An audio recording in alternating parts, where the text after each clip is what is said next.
요즘 러시아와 이제 우크라이나의 전쟁이 다시 이제 막 또 불을 붙어가면서 연일 이렇게 참 떠들썩한 뉴스 소식이 되고 있는데요. 그 중에 이제 강제 징집이 되는 러시아의 젊은이들이 러시아를 이렇게 떠난다는 소식을 보게 됩니다. 유럽 국가로 이제 막 이렇게 떠나면서 유럽 국가에서는 또 그걸 받지 않는다, 뭐 이렇게 입장을 발표했죠. 그런데 놀랍게도 오늘 들려온 소식을 보게 되었습니다. 러시아 젊은이들이 우리나라 경북 포항에 보트를 타고 왔다는 거예요. 왜 왔을까요? 뭐 그들에게 인터뷰를 하니까 뭐 자기네들은 뭐 나라를 뭐 떠나서 뭐 그런 전쟁 때문에 피해서 온 것이 아니다, 이렇게 얘기를 하기는 하는데, 그런데 뭐 우리나라 이 선례를 보니까 뭐 그렇게 러시아에서 이렇게 갑자기 뭐 보트 타고 이렇게 온 선례가 10년 전인가 아주 오래됐다 그러더라고요. 뭐 그런 선례가 없었다. 게다가 연령대가 전부 다 그런 젊은 20대, 30대 되는 그런 젊은이들이더라라는 거예요. 아마도 이제 우리나라에서 가까운 러시아 지역은 이제 블라디보스톡이라고 이제 북한 쪽에서 이렇게 동쪽 위로 올라가면 있는 곳이죠. 그래서 그곳에서 아마 젊은이들이 보트를 타고, 마음에 맞는 젊은이들이 보트를 가지고 있을 정도면 돈이 있겠죠. 돈이 있는 젊은이들이 아마 나라를 징집을 피해서 온 것이 아닐까. 거의 뭐 제가 볼 때 맞을 것 같습니다. 안타깝게도 이들의 입국은 다른 유럽이 그러했던 것처럼 거부가 되었고 떠났다라는 소식을 듣게 되었습니다. 나라를 위해서 싸워야 될 젊은이들이죠. 뭐 어쨌든 간에 뭐 잘못된 전쟁이라 하더라도 자기의 국가를 위해서 싸워야 될 젊은이들입니다. 그런데 그들이 지금 나라를 버린다는 것, 러시아 안에서 지금 전쟁에 대해서 이런 젊은이들의 생각이 어떠한지, 국민들의 생각이 어떠한지, 그들의 정신력이 어떠한지를 볼 수 있는 그런 소식이었습니다. 이 소식을 들으면서 이 전쟁의 결말은 나지 않았지만 결국 이 전쟁의 승패가 어디에 달려 있는가를 한번 생각해 보게 됩니다. 나라를 지키겠다고 오히려 입국을 하고, 또 여성들이, 엄마들이 총 한번 쏴본 적 없는 이런 사람들이 사격을 배워서 나라 지키겠다고 싸우는 그런 나라와 젊은이들이 도망을 가는 나라와, 이게 누가 더 우세한가? 뭐 수에서 이런 차이가 있기도 하지만 그러나 결국 누가 이길까요? 여러분, 누가 이겼으면 좋겠습니까?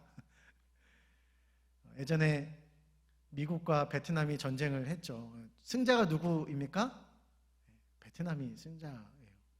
미국이라는 그 대제국이 엄청난 무기력과 뭐 그런 뭐 기술력을 가지고 전쟁에 싸웠지만, 그러나 결국 최후 승리는 베트남이다. 왜 그렇습니까? 명분이 더 분명한 거죠. 동기가 확실한 거죠. 애국하는 마음이 더 확실한 겁니다. 정신력이 더 강하게 무장된 자들이 결국 최후의 승리자가 된다. 역사의 최후 승리자가 된다라는 것을 우리는 이 사건을 통해서 보게 되는 것이죠. 오늘 여호수아 3장입니다. 3장부터는요, 본격적인 가나안 땅 정복 전쟁의 시작이라고 말할 수 있습니다. 이스라엘 백성들이 이제 가나안을 들어가기 위해서 전쟁을 시작해야 되는 거죠. 그런데 이 본문에는 전혀 전투의 장면이 나오지 않습니다. 그럼에도 이 3장을 정복 전쟁의 시작이라고 말합니다. 여러분, 무엇 때문일까요? 이 3장을 정복 전쟁이라고, 전쟁의 시작이다라고 말할 수 있을까요? 여러분, 가나안 정복 전쟁, 이 전쟁은 누구의 전쟁입니까? 이스라엘 민족 대 가나안 민족의 이런 전쟁이 아니라 이 전쟁은 여호와의 전쟁, 하나님의 전쟁이다라는 거예요. 전쟁의 시기, 전쟁의 방법, 이것은 다 하나님에 의하여서 시작되어지고 하나님에 의하여 명령되어지고 그 명령에 대해서 진행되어져야 되는 것이 이 가나안 정복 전쟁의 핵심이라는 것이죠. 여리고성 함락시키는 것, 전술을 한번 보십시오. 성을 그냥 뱅글뱅글 돌고 마지막에 소리치는 것, 얼마나 어이없습니까? 그죠? 인간적으로, 상식적으로 생각할 때 게다가 이 비무장한 사람들이 그냥 도는 거예요. 성 위에서 뭐 화살을 투척한다든지 뭐 무기를 투척한다든지 뭐 돌을 던진다든지 하면은 비무장된 이 백성들이 꼼짝없이 죽을 수 있는, 정말 개죽음을 당할 수 있는 그런 최악의 전술이라고 말할 수 있는 거예요. 그러나 그럼에도 불구하고 여리고성은 무너져 내렸습니다. 왜입니까? 하나님의 방법, 하나님의 명령대로 순종했기 때문에, 하나님이 진두지휘하시는 하나님의 전쟁이기 때문에 이런 전술이 가능한 것이고 이런 승리가 가능하다라는 것입니다. 그렇다면 여러분, 이 전쟁의 핵심은 무엇일까요?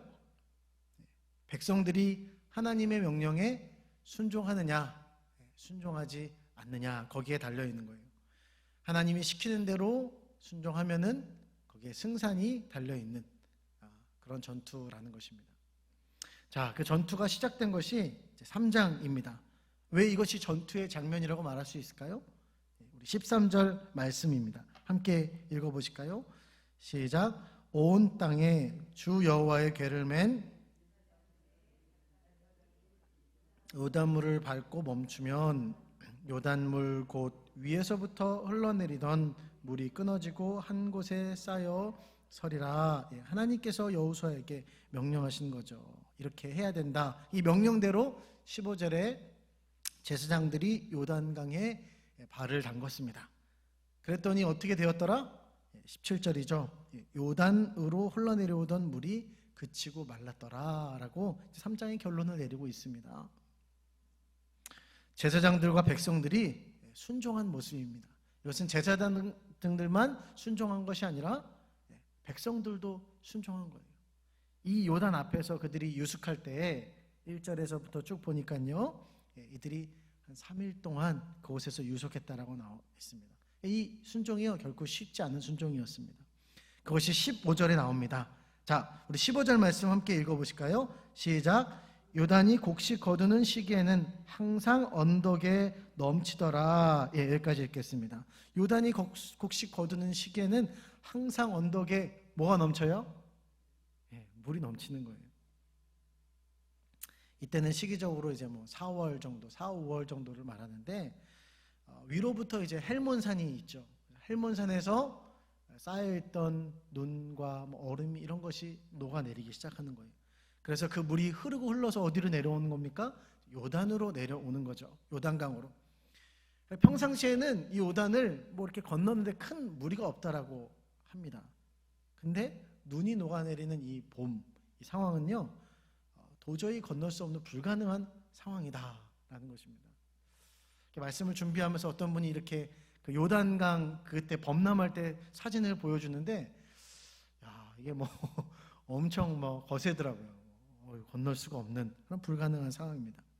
특별히 이들이 건넜던 위치는 어디냐 하면 사회 위 이제 여리고 앞이라고 했는데, 이 장소가 사해 위에 있습니다. 사해 바로 위에 여리고 앞, 백성들이 건넌 이 요단강 부분은 해수면보다 무려 393m가 낮은 곳이라고 합니다. 위험하죠. 평상시에 이 요단강의 폭은 한 30m 정도 되는데, 범람을 할 때는 한 얼마큼 범람할까요? 1km 이상 폭이 범람한다는 거예요. 엄청나게 먼 거리죠. 1km면. 자칫하면 그냥 물에 쓸려 내려갈 수 있는 상황인 거예요. 기상 상황이 어떻게 될지도 모르고, 뭐 눈이 어떻게 내려서 어떻게 물이 흘러내릴지도 모르는 그곳에 지금 백성들이 3일 동안 거기서 유숙하고 있는 거예요. 백성들이 다 유숙하고 있으면은 이렇게 뭐 도망가기도 쉽지 않은 그런 상황이라고 볼 수 있죠. 거기에 백성들이 있다라는 것 자체도 백성들이 순종한 것이고, 또 제사장들도 그 물에 발을 담궜다. 그래서 이 순종의 첫 걸음은 바로 이들이 여호와의 전투에 참여했다라는 것입니다. 순종했다라는 것은 이제 하나님의 전투에 참여했다라는 것이죠. 오늘 이 하나님의 명령들이 요단강가에서 또 요단강까지 가는 이 여정과 요단강을 건널 때 하나님의 명령들이 곳곳에서 나타나고 있어요. 그리고 계속해서 전달되어지고 있는데요. 이전에는 지휘관들이 백성들에게 하나님의 명령을 전달하고, 또 6절에 보니까 여호수아가 제사장들에게, 또 7절에는 하나님께서 여호수아에게, 5절과 9절 이후에는 여호수아가 온 백성들에게 하나님의 명령을 전달하고 있는 것입니다. 중요한 것은 하나님의 명령이 계속해서 전달되어지는 것이죠. 계속해서 유기적으로 빠짐없이 전달이 되어지고 있고, 여호수아를 비롯한 모든 백성들은 어떻게 하고 있습니까? 하나님의 이 명령에 순종한다는 것입니다. 오늘 이 장면을 보면서요, 깨닫게 되는 사실이 있습니다. 교회가 무엇인가? 여러분, 교회란 무엇입니까? 영적 전투의 최전방에 서 있는 것이 교회 공동체 아니겠습니까? 목회자로부터 모든 직분자들, 또 평신도에 이르기까지 이들은 다 하나님의 말씀을 이스라엘 백성들이 그러했던 것처럼 위로부터 하나님의 말씀을 듣고 다 전달하고 공유해야 된다는 거예요. 그렇게 공유되어지는 말씀에 순종하는 곳, 그것이 어디여야 됩니까? 교회여야 된다라는 것입니다. 이것이 바로 하나님의 교회이고, 하나님은 이러한 교회를 통해서 역사하시는 줄 믿습니다. 베드로에게 말씀하신 것처럼요, 음부의 권세가 이기지 못한다. 음부의 권세를 이길 수 있다 없다? 이런 교회는 음부의 권세가 이길 수 있다. 교회는 이긴다 라고 우리 주님께서 말씀하시는 것이죠. 하나님 말씀에 순종하는 교회, 하나님 말씀 안에서 한마음 한뜻이 되어지는 교회. 이기는 팀, 운동 경기에도 보면요, 우승을 하는 팀이 있더라고요. 그죠? 우승하는 팀, 1위를 하는 팀, 어떤 팀인가 이렇게 자세히 보니까요, 뛰어난 선수도 좀 보유하고 있어요. 근데 사실 프로의 세계를 보면요, 더 뛰어나다 이건 한 끗 차이더라고요. 거의 차이가 없는 경우도 있어요. 그런데 이 팀보다 더 잘하는 팀, 스타 플레이어가 있는 선수들이 있는 그런 팀이 있어요. 그런 선수를 보유하고 있으면 그 팀이 우승을 해야 마땅한데, 오히려 그렇지 않은 팀, 그거보다 좀 떨어지는 것 같은데 우승을 하는 팀이 있어요. 가만히 보면 어떻게 우승합니까? 한 마음 한 뜻이 되는 거예요. 한 정신으로 똘똘 뭉쳐져 있는 거예요. 그래서 그 결속력을 가지고 한 마음이 돼서 싸우니까 경기에서 승리를 가져오더라는 거예요. 여러분, 교회가 바로 이와 같아야 한다는 것이죠. 교회가 이렇게 하나 되어지는 것. 그런데 무엇이 교회를 이렇게 하나 되어지게 만듭니까?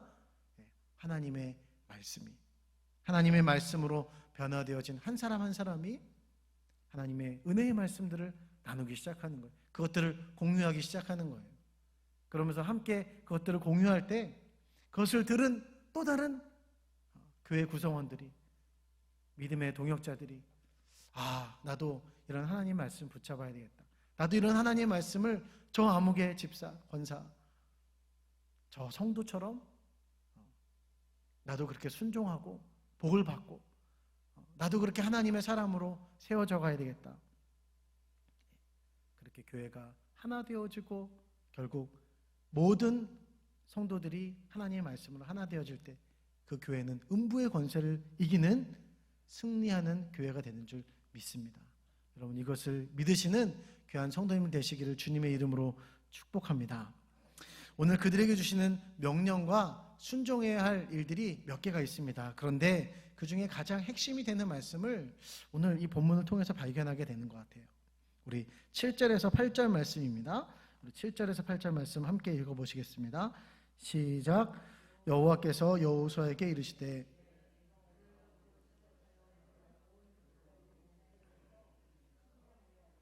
내가 모세와 함께 있었던 것 같이 너와 함께 있는 것을 그들이 알게 하리라. 너는 언약궤를 맨 제사장들에게 명령하여 이르기를 너희가 요단 물가에 이르거든 요단에 들어서라 하라. 아멘. 자, 여러분이 여호수아라면 여러분에게 가장 필요한 것이 무엇이겠습니까? 여러분이 여호수아의 입장이 된다면 무엇이 필요하겠어요? 통솔력, 그죠? 지휘 능력, 또 이제 최고의 어떤 수장 같은 역할이기 때문에 장악력이 되게 또 필요하겠죠. 카리스마라고도 하겠죠. 이런 것이 필요하지 않겠습니까? 지휘관으로서 지휘자로서 지도자로서 보여줘야 될 그런 능력 아니겠습니까? 앞에 선 사람이 이제 모세의 바톤을 이어받았기 때문에 어찌되었든 간에 실력을 발휘해야 되는 거예요. 그런데 그러려면 그의 능력과 실력을 확 보여줘야 되는 그런 것은 누구나 할 수 있는 그런 미션이 아닐 거예요. 누구나 가능한 그런 미션이 되어서는 안 되겠죠. 적어도 누구 급 정도는 돼야 되겠습니까? 모세의 급은 이제 돼야 되는 거죠. 그렇게 해야지 임무 수행에 원활하게 되어지는 것이고, 모세 수준이 되어야지 백성들이 야, 우리 지도자에게 하나님의 권위가 있구나 인정해주고 따르겠죠. 그리고 임무 수행에 있어서 적극적으로 협조할 수 있는 거죠. 여호수아 혼자 뭐 순종한다고 되는 문제가 아니잖아요. 백성들이 다 함께 순종해야지 이 전쟁에서 승리하고 가나안에 들어갈 수 있는데, 이 협조를 받기 위해서는 계속해서 이 지휘자로서 보여줘야 될 역량이 있다는 거죠. 안 그러면 이제 계속해서 평생 비교를 당하고 무슨 일을 하든 간에 태클을 받을 수밖에 없는 거죠. 아, 전에는 이랬는데 이게 좀 현치 않네, 이런 얘기를 이제 듣는 거죠. 그렇다면 출애굽을 하면서 모세를 통하여서 하나님이 하신 일 중에서 여러분 가장 역동적이고 가장 영화의 한 장면 같은 이런 기적적인 사건이 무엇입니까? 믿지 않는 자들도 다 아는 그 사건, 홍해를 가른 사건 아니겠어요? 이것은 이스라엘 백성들에게 있어서 아주 기념비적인 사건이라고 말할 수 있는 거죠. 왜 하나님께서 요단강 앞으로 데리고 와서 여호수아와 이스라엘 백성들을 데리고 인도하셨을까? 왜 인도하셨겠어요? 하나님께서 모세에게 행하셨던 그 기적을 여호수아를 통해서도 행하시겠다. 그러므로 말미암아 여호수아에게 그 권위를 부여하시겠다라는 것이죠. 여러분, 우리도 마찬가지죠. 우리에게도 있어서 때로는 감당하지 못할 힘든 일들이 우리 앞에 있는 것입니다. 요단강과 같이, 홍해와 같이, 이건 정말 홍해와 같은 문제다, 요단강과 같은 문제다 라는 우리의 삶에 봉착한 어려운 문제들이 있다는 것입니다. 근데 왜 하나님은 그런 상황 가운데로 우리를 인도하실까? 왜 그런 문제를 만나게 하실까? 여러분, 왜일까요?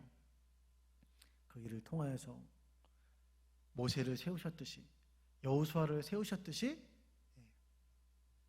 우리를 하나님의 사람으로 세우기 원하신다는 것입니다. 그래서 우리 가운데 역사하셔서 우리를 하나님의 사람의 권위를 입게 하시고, 그러므로 말미암아 모든 영혼들에게, 또 믿지 않는 영혼들에게 하나님의 살아계심을 증거하게 하기 위해서 우리를 오늘도 하나님께서 그런 때로는 어려움 가운데, 위기 가운데 우리를 인도하고 계신다. 여러분, 이런 하나님의 말씀을 믿는, 하나님의 인도하심을 믿는 복된 성도님 되시기를 주님의 이름으로 축복합니다. 그 요단을 가르게 하시는 하나님의 구체적인 명령입니다. 8절에 뭐라고 나와 있습니까? 8절 말씀에 뭐라고 나와 있죠? 너는 언약궤를 맨 제사장들에게 명령하여 이르기를 너희가 요단 물가에 이르거든 요단에 들어서라 하라. 요단에 들어서라 라고 말씀하고 있어요. 서라, 서다 라는 이 원어는 미완료형입니다. 영어 성경에는 이걸 잘 그렇게 해서 번역하고 있어요. stand still이라고 나와 있습니다. stand는 이제 우리가 서는 것이죠. 일어서는 것입니다. 그런데 그 뒤에 still이라는 말이 붙어 있어요. still은요, 여전히, 아직도, 가만히, 지속하다라는 뜻이 있습니다. 그러니까 이 말의 뜻은요, 계속해서 서 있어라라는 그런 말입니다. 언제까지요? 언제까지 서 있어야 됩니까? 백성들이 요단강을 건너갈 때까지, 완전한 승리를 맛볼 때까지. 누가 서 있어야 됩니까? 누가요? 제사장들이. 그보다 중요한 것이 있죠. 언약궤를 맨 제사장들이. 그냥 제사장들은 소용이 없어요. 언약궤. 제사장들이 중요할까요? 언약궤가 중요할까요? 네, 언약궤가 중요한 거죠. 그곳에 언약궤가 반드시 있어야 된다는 거예요. 이미요 요단강까지 오는 이 여정 가운데는요 시딤에서부터 요단강에 이르기까지 언약궤는요 백성들 앞에 서 있는 거예요. 그래서 4절을 보면요 언약궤를 맨 제사장들이 백성들 앞에서 2000규빗, 한 미터로 따지면 900m에서 한 1km 사이라고 말할 수 있습니다. 그 정도 앞서 가야 한다. 계속해서 이 언약궤가 앞서 가야 된다는 거예요. 그리고 요단강에서도 백성들을 지나가게 하는데 중요한 것은 언약궤가 이 언약궤 역할이 무엇인지를 성경이 말하고 있는 거예요. 언약궤란 늘 백성들 앞에서 인도하는 것이다. 백성들을 리드하는 것이다. 언약궤란 무엇을 말합니까? 언약궤란 바로 하나님의 말씀을 말하는 것이죠. 그래서 오늘 앞장서는 이 언약궤, 강 한복판에 서는 언약궤의 이 모습을 통해서 하나님은 우리에게 말씀하시는 것이죠. 하나님의 사람들, 하나님의 백성들에 있어서는 무엇이 앞장서야 된다? 하나님의 말씀이 늘 앞장서야 한다는 것입니다. 오늘 하나님의 명령이 또 있죠. 성결하게 하라라는 말씀도 있는데요. 그러나 여러분, 성결하게 하는 것도 기준이 있어야 되잖아요. 그죠? 기준이 없는 성결이 무슨 소용이 있겠어요? 하나님의 수준에 맞는, 하나님께서 요구하시는 대로 성결해야 되는 거 아니겠습니까? 한국교회 안에 이런 얘기들이 있었죠. 술, 담배 정도 안 하면 이제 내가 성결한 걸로 생각하고, 그거 끊으면 내가 좀 이제 깨끗한 걸로 착각하고. 그러나 여러분, 하나님의 말씀의 기준에는 술, 담배 정도 안 하는 것, 이런 것이 아니죠. 하나님의 말씀의 기준에는 그보다도 더 엄격하고 높은 하나님의 기준이 있다는 것입니다. 그러니까 중요한 것은 하나님의 말씀이 앞설 때, 우리의 삶의 모든 삶에 있어서 하나님의 말씀이 앞설 때 진정한 성결을 이룰 수 있다는 것입니다. 우사의 사건을 통해서 하나님께서 이것을 말씀하시죠. 우사가 언약궤에 손을 댔을 때 어떻게 되었습니까? 죽었습니다. 손을 대어서도 안 되는데 더 큰 문제는 무엇이었을까요? 그 언약궤를 왜 손을 댔습니까? 언약궤를 제사장들이 어깨에 메고 가야 하는데 수레에 실은 거예요. 하나님의 말씀의 기준이 그때 없었다라는 것입니다. 하나님의 말씀이 앞서지 않았다라는 거예요. 하나님이 요구하신 대로 하지 못했다라는 것입니다. 그러니까 이런 불상사가 일어나는 것이죠. 하나님의 말씀이 앞에 있어야 된다라는 것을 말하고 있습니다. 오늘 본문 속에 말씀이 앞서는 성결, 또 순종의 명령 가운데 참 놀라운 은혜를 발견하게 됩니다. 또 우리 삶에 이것이 승리의 비결이 아닌가라는 생각을 해보게 됩니다. 요단이란 언제 범람할지 모르는 이 강이 백성들, 이 강 한가운데 백성들이 있습니다. 위기 가운데 있다라는 것이죠. 그런데 계속해서 그 한가운데 서 있는 것, 스탠드 스틸, 계속해서 서 있는 것. 여러분, 무엇이 위협과 두려움, 이 현장 한가운데 있습니까? 언약궤, 그 말씀이 한가운데 있다라는 것을 말하고 있죠. 환난과 역경 가운데 늘 그 한가운데 함께 하시는 것, 바로 그것이 하나님의 말씀이다라는 사실을 오늘 성경은 이야기하고 있는 거죠. 오늘 우리의 삶에 있어서도 마찬가지입니다. 즐겁고 재미있는 순간들도 있습니다. 그러나 우리 삶에 늘 끊임없이 찾아오는 어려움이 있어요. 힘들고 괴롭고 견디기 힘든 순간들도 찾아옵니다. 때로는 예측 불가능하게 갑자기 찾아올 때도 있고, 때로는 우리가 예측하고 생각하는 가운데 그 두려움이 막 우리를 엄습해 오고 우리를 사로잡고 어찌할 수 없게 만드는 그런 두려움에 빠지게 만든다는 거죠. 그런데 그 한가운데 계속해서 그 두려움의 한가운데, 어려움의 한가운데 있어서 그 한가운데 계속해서 우리의 두려움의 문제를 막아서는 우리를 지키고 보호하는 것이 있다라는 거예요. 그것이 무엇입니까? 하나님의 말씀인 거예요. 사랑하는 여러분, 우리의 삶에 왜 하나님의 말씀이 앞장서야 합니까? 왜 하나님의 말씀의 기준으로 우리가 성결해야 합니까? 왜 하나님 말씀에 우리가 순종해야 됩니까? 그 말씀이 우리의 모든 삶의 문제, 위기, 두려움 가운데 그 한가운데 우리를 지키고 인도하고 보호하신다는 하나님의 말씀이기 때문인 줄 믿습니다. 어떻게 우리를 보호하세요? 10절은 이렇게 말씀하고 있죠. 우리 10절 말씀 함께 읽어보시겠습니다. 시작. 또 말하되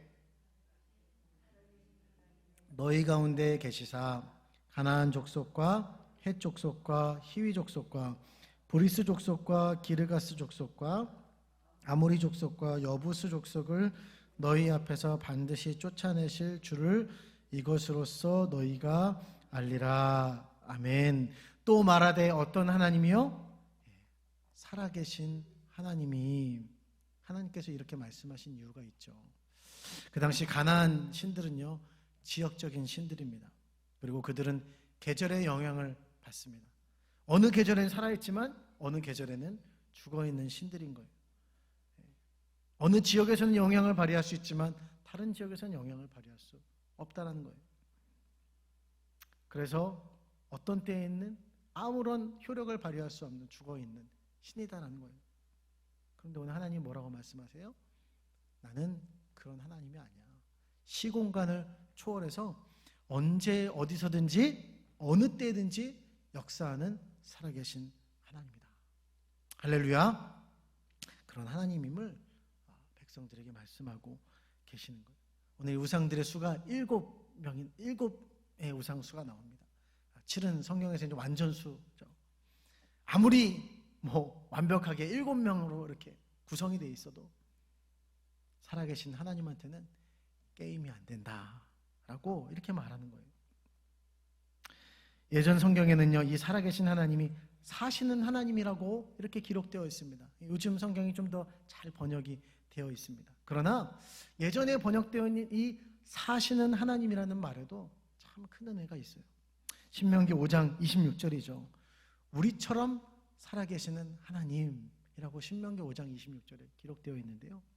그 우리처럼 살아계시는 하나님, 그분이 사시는 하나님 아니겠어요? 그래서 우리의 처지와 상황을 이해할 수 있어요, 없어요? 이해하시는 하나님이죠.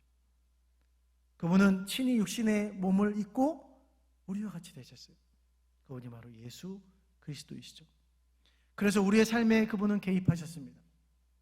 지금도 개입하고 계시는, 인도하시는 하나님이다라는 것을 말하는 것입니다. 살아계신 하나님, 사시는 하나님, 그것이 살아계신 하나님이요 우리와 함께 사시는 하나님이다라고 말하고 있는 거죠.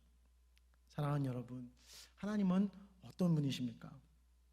그분은요, 우리의 예측 불가능한 삶의 어려움 가운데 함께 하시는 하나님이신 줄 믿습니다. 때로는 우리가 생각하고 예측하기 때문에 찾아오는 그 두려움이 있죠.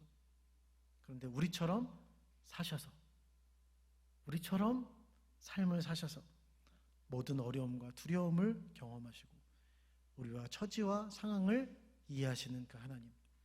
그래서 그 두려움과 역경, 모든 어려움 가운데 여전히 그 현장 한복판에 하나님은 그곳 가운데 말씀으로 우리와 함께 하시는 것입니다. 그 하나님이 오늘 우리에게 말씀으로 함께 하시는 줄 믿습니다. 그 말씀으로 우리를 보호하시고 인도하신 줄 믿습니다. 그래서 하나님께서는 우리에게 말씀하시죠. 이 생명의 말씀을 어떻게 해야 된다? 이 생명의 말씀을 앞세워야 된다. 그리고 그 말씀을 따라가야 된다. 순종해야 된다. 그 말씀에 인도함을 받으라. 그러면 너희가 살리라, 승리하리라. 사랑하는 성도 여러분, 우리는 이런 하나님의 말씀을 받고 말씀을 소유한 자들인 줄 믿습니다. 그래서 우리에게는 승리할 수 있는 길이 있는 거예요. 그래서 우리는 영적으로 무장하고 정신적으로 무장하여 이 영적 전쟁에 나설 수 있는 거예요. 서두에도 말씀드렸죠. 누가 승리하는 거예요? 정신적으로 무장한 자들. 동기가 불분명하고 명분이 부족하면 싸움에 나가지도 않는 거예요. 내가 왜 싸워야 되냐고 도망가는 거예요. 여러분, 하나님의 말씀은 어떻습니까? 디모데후서 3장 16절 17절은 말하고 있어요. 모든 성경은 하나님의 감동으로 된 것으로 교훈과 책망과 바르게 함과 의로 교육하기에 유익하니 이는 하나님의 사람으로 온전하게 하며 모든 선한 일을 행할 능력을 갖추게 하려 함이라. 할렐루야. 모든 선한 일을 행할 능력을 갖추게 한다. 싸울 능력을 갖추게 한다. 하나님의 선한 그 역사를 이루는, 구원의 역사를 이루는 자들로, 그 전투에, 영적 전투에 참여하는 자들로 우리를 세우신다라는 것입니다. 또 말씀은 말하죠. 주의 말씀은 내 발의 등이요 내 길의 빛이니이다. 시편 73편 24절은 말씀하고 있습니다. 주의 교훈으로 나를 인도하시고 그 후에는 영광으로 나를 영접하시리니. 주의 말씀으로 나를 인도하시고 그 후에는 어디로? 하나님의 영광으로 하나님께서 우리를 맞아주신다라고 말씀합니다. 오늘도 우리를 인도하시는 그 하나님의 말씀 붙들고 여러분 그 은혜의 하나님의 말씀으로 승리할 수 있는 우리 귀한 복된 성도님들 되시기를 주님의 이름으로 축복합니다. 우리 기도하시겠습니다.